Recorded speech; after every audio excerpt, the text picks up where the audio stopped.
I'm Sharon Betters, and this is the Daily Treasure podcast produced by Mark Inc. Ministries. I'm so glad that you've joined us for this series, Treasures Along the Way. Some of these are pretty personal for me, and today is one of those. It's called Count for Me, Dad. Today's treasure is from Psalm 34:18. The Lord is close to the brokenhearted and saves those who are crushed in spirit. Chuck and I joined the autumn ritual of cheering on our 20 grandchildren as they ran up and down the soccer fields, each one displaying their unique personalities in the way they chased the soccer ball and interacted with teammates. Our son-in-law coached from the sidelines with these words to his 5-year-old twins. "This is the one place you don't have to share. You get to keep the ball all to yourself. If someone tries to take it away from you, don't stand back and say, 'Okay, you can have it.'" He laughed, looked at us, and asked, "How do you teach sweet little ones that they must be selfish on the field?" We switched fields to watch 8-year-old Benjamin. Benjamin resembled his Uncle Mark, especially his long-lashed blue eyes. The resemblance didn't stop there, though. Benjamin's job as goalie reminded me of Mark's goaltending career. Cheering on the outside, I privately pulled up the family videos archived in my heart. I smiled at the unforgettable scenes of our little guys, Daniel and Mark, running the beehive play, the one where every child on the soccer field hovers around the soccer ball. Chuck and me yelling encouragement from the sidelines. I quickly moved on to vignettes of Mark's growing sports prowess. Mark was good at every sport he tried, but sometimes his mind played tricks on his natural ability. Mark's Little League coaches depended on his big bat for home runs based on the first few games of hitting home runs. But Mark was just a little boy. Once he felt that pressure, instead of base hits and home runs, strikeouts reigned. As an athlete himself, Chuck knew the only thing standing between his son and good solid hits was a mental block. The mental video continues to run, and there in my mind I see Chuck standing behind the backstop at home plate. He quietly talks Mark through each time at bat, giving calm, step-by-step reminders of how to do what Mark already knows how to do. I hold my breath with each swing and cheer wildly when Mark gets on base or hits a home run. Mark's smile while he runs the bases says everything. Such precious memories. But then there's that big foot. Mark was known in his soccer league as a great goalie. He had what teammates called a big foot. He could kick a soccer ball halfway down the field, and he was only 12. So when he took up flag football, his coach assigned him the position of the kicker. Everyone anticipated winning the season because of Mark's extraordinary ability to kick the ball accurately and far. Much to everyone's dismay, Mark froze up toward the end of the season.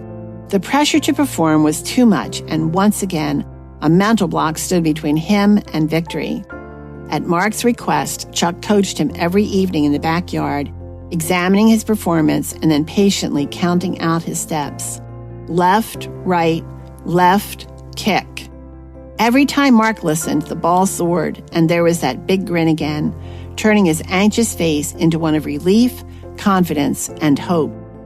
The football season ended with championship games preceded by a kicking contest. Mark's big foot made him the natural choice to represent his team. As we stood on the sidelines, we recognized the fear and watched his body freeze. What to do?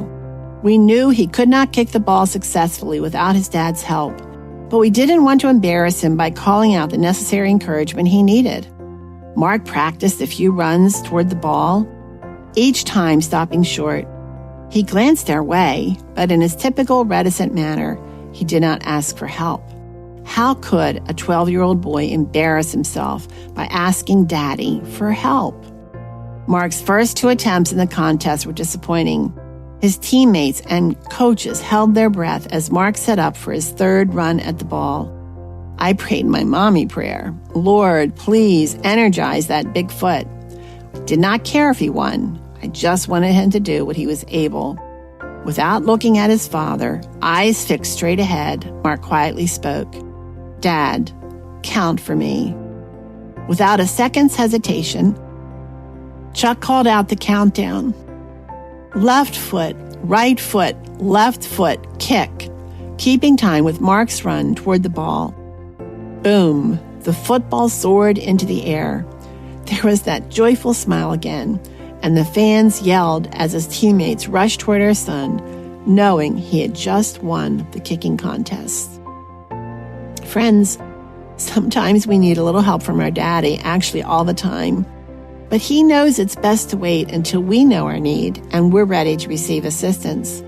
That morning, Mark taught me the value of humility, of admitting to the one who is always ready to count for me, to whisper step-by-step instructions in my ear, and to cheer me on to victory that is sure to come when I listen to him. I'm so glad Mark asked his daddy to count for him. And oh, Father, we pray that we would learn from this, that we would not hesitate, we would not let our pride get in the way of asking you for help. You are always there, ready. You have promised that your presence will never be broken for the child of God. So, Father, today, count for us. Hey friends, it's Wednesday, and for those of you who have been around for a long time, you know that on Wednesdays, I'm going to tell you about a Help and Hope podcast that's designed to help turn hurting hearts toward Jesus, but also to equip and enable us to walk by faith wherever God has placed us. And this week's podcast is a conversation that our son Chuck had with Jill Stickles and Kim Aquedo. Jill and Kim are founders of Animals and Kids, and you might think, okay, what does that have to do with Help and Hope? That's why we're calling this Second Chances for Horses Lead to Help and Hope for Children. Jill and Kim are also house mentors alongside Chuck and his wife Melanie at Path to Freedom, which is an outreach and a safe place for girls who have been trafficked. It's an incredible ministry, and you should check out our other Help and Hope podcasts to learn more about this ministry and the people whose vision is making it happen. Well, Kim and Jill are a critical part of this ministry, and one of the ways that they are mentoring these broken girls is through broken horses that they have rescued that need to be loved and cared for, and they bring them together with these girls. And you can imagine how God is going to use that relationship. In this conversation, they talk about how the ministry was born and their vision for helping produce wholeness in the lives of the broken children, but also the animals. So I know that some of you are thinking, wow, I need to hear that. I hope all of you will be thinking that. You can go to helpandhopenow.org, click the Help and Hope link, and look for Chuck's conversation with Jill and Kim called Second Chances for Horses Lead to Help and Hope for Children. I'm Sharon Betters. Thanks so much for joining us, and we look forward to being with you tomorrow.